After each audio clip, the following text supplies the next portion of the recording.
Tämän firman taloudenhoito on ollut niin sekavaa toimintaa, että sitä ei usko vittu kukaan. Paljon se oli sellaista niin kuin kaveriporukalla hommien tekemistä.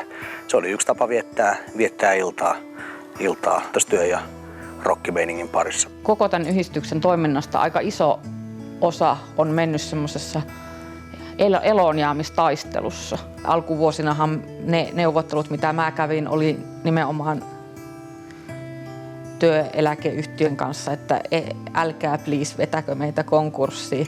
Se oli uusi asia silloin vielä Jyväskylässä. Tämä oli ensimmäinen ja ainoa laatua niin kuin tietysti edelleenkin, mutta tämä oli uutta kulttuuria.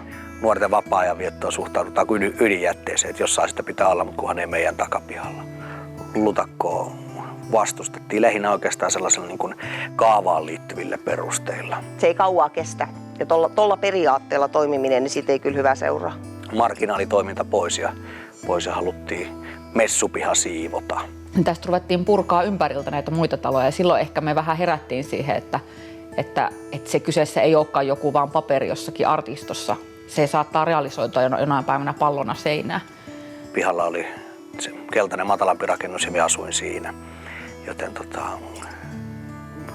yhtä aikaa kun seurasin tämän talon kohtaloa ja tämän kaavoitusta, niin puskutraktori työsi sitä mun kotiin. Ja silloin meillä kaupungin isoin vapaaehtoistoimija olisi poissa.